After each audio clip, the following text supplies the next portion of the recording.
was 23 when I moved into my first apartment in Columbus, Ohio. It wasn't anything special. One bedroom, beige carpet, noisy heater, and a parking lot that always smelled faintly like wet leaves and cigarette smoke. But it was mine, and after 4 years of roommates, I loved the silence.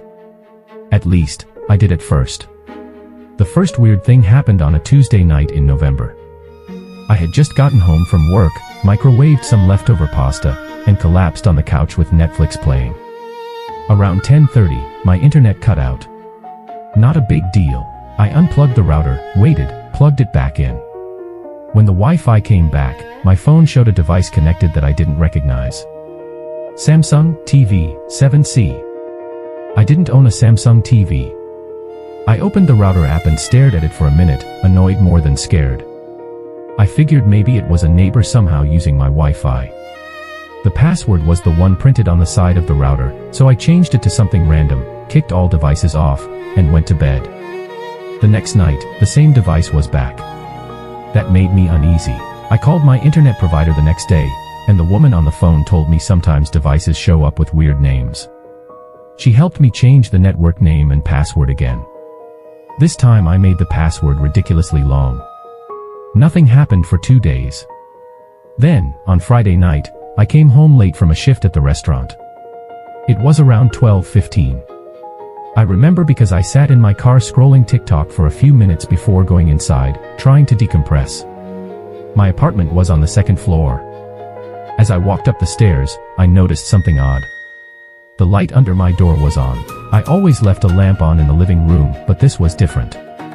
This light was brighter, colder. Like the kitchen light. I stood there with my key in my hand, listening. Nothing. I unlocked the door and pushed it open. The kitchen light was on. I told myself I must have left it that way. I set my purse down, locked the door, and walked through the apartment checking everything. Bedroom, bathroom, closet. Empty. Then I noticed my laptop was open on the kitchen table. I never left it there. I always kept it on my desk by the window. The screen was black, but when I touched the trackpad, it woke up. The Wi-Fi settings were open. My new password was typed into a little text document on the desktop. For a few seconds, I couldn't move. I didn't scream. I didn't cry. I just stared at those letters and numbers, the exact password I had created 2 days earlier, sitting there in plain text. Then I heard a soft thump from above me. Not upstairs. Above me. From the ceiling. My apartment had a drop ceiling in the hallway, the kind with those square white panels.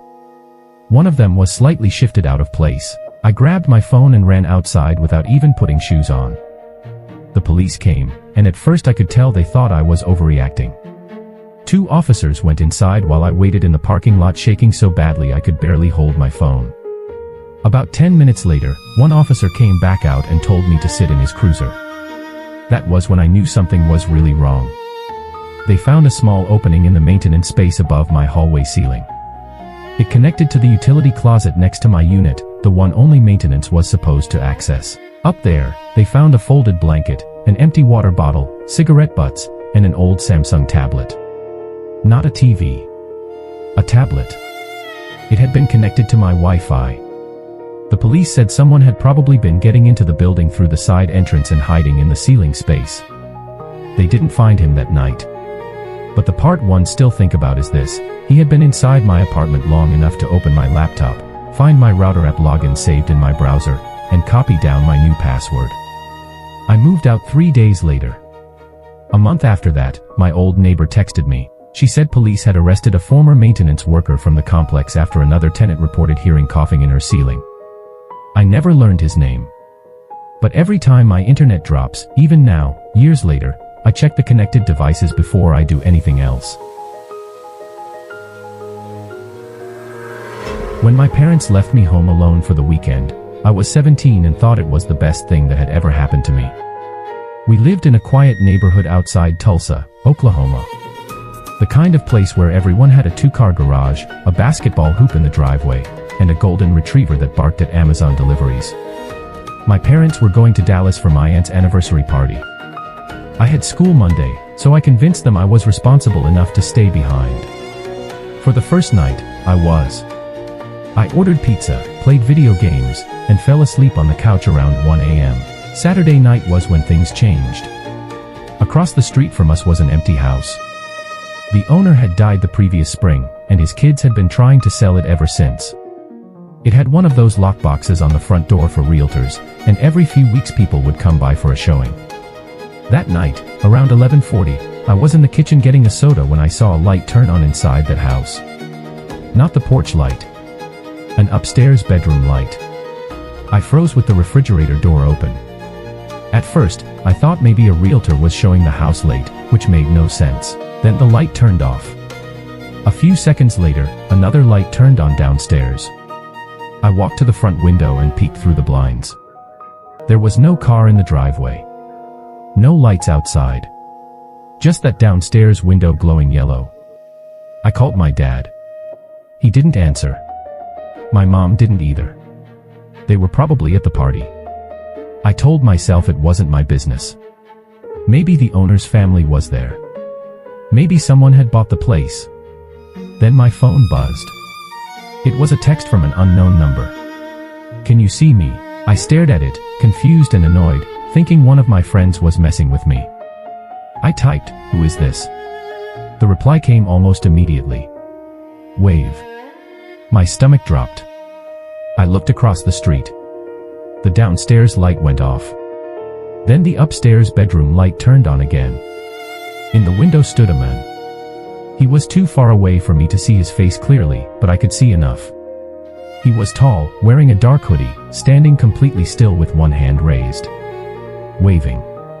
I backed away from the window so fast I tripped over the coffee table. My phone buzzed again. "Don't be rude." I called 911. While I was talking to the dispatcher, every light in the empty house turned on at once. Then my doorbell rang. I actually stopped speaking. The dispatcher kept asking me what was happening, but I couldn't answer. I was staring at the front door from across the living room, listening to the soft electric chime echo through the house. The doorbell rang again. Then came 3 knocks. Slow. Patient. I whispered to the dispatcher, "Someone's at my door." She told me to like that would somehow protect me. The dispatcher told me officers were close. Downstairs, I heard the door from the garage into the house open. Then footsteps. Not rushing. Not trying to hide. Just walking. The man called out, "Hello." His voice sounded almost cheerful. I held my breath so hard my chest hurt. He walked around downstairs for what felt like forever. I heard cabinets open. I heard something glass break. Then the footsteps started up the stairs. That was when the police arrived. The sirens came first, then shouting, then heavy pounding. The footsteps outside the bedroom door stopped. I heard him run. They caught him in our backyard trying to climb the fence. Later, police told my parents he had been living in the empty house across the street for at least a week. They found food wrappers, a sleeping bag, and a notebook with several addresses written inside. Ours was circled. The unknown number was from a prepaid phone. He had gotten my number from a lost dog flyer I'd put up months earlier with my cell number on it. My parents installed cameras after that. The empty house finally sold. But for the rest of senior year, I never stayed home alone again, and I still don't put my phone number on flyers.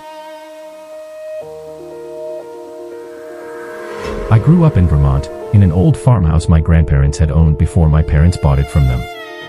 By the time I was 19, I knew every sound that house made. The pipes clicked in the winter. The stairs creaked in 3 specific places. The wind pushed against the back door and made it rattle like someone trying the knob. So when I say I heard something different, I mean it. It was late January, and my parents had gone to visit my brother at college in New Hampshire. They planned to stay overnight because of a snowstorm coming in. I stayed behind because I had work early the next morning.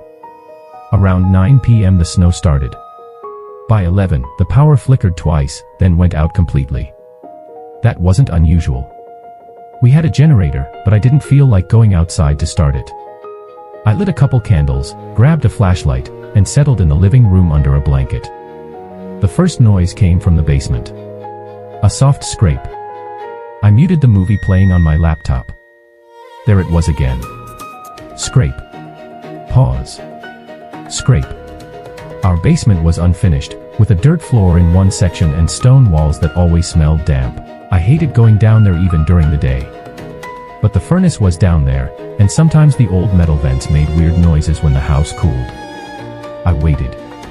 Then came a knock. One single knock from below the floor. I stood up. The basement door was in the kitchen. It had an old brass hook and eye latch because the door didn't sit right in the frame. My dad always kept it latched so it wouldn't swing open.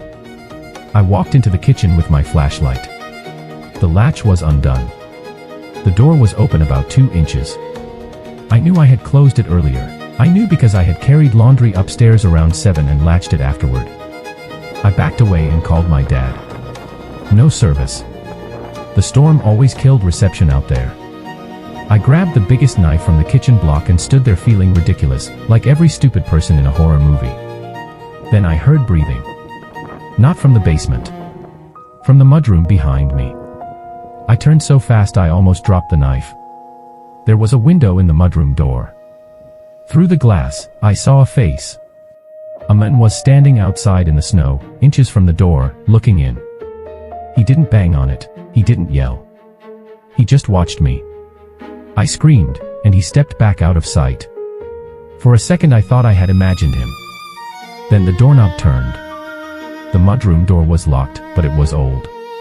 Really old. The knob rattled hard once, twice, 3 times. I ran to the living room, grabbed my car keys, and tried calling 911. Still no service.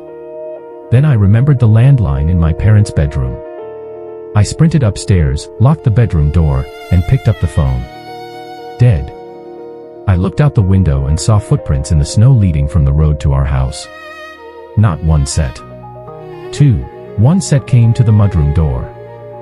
The other led around the side of the house toward the basement bulkhead. That was when I understood. There were 2 of them. One had been outside distracting me. The other was already in the basement. I pushed my parents' dresser in front of the bedroom door. My hands were shaking so badly I could barely move it. A minute later, I heard the basement door downstairs creak open. Then footsteps in the kitchen. I climbed out the bedroom window onto the porch roof. The snow was coming down hard, and the roof was slick.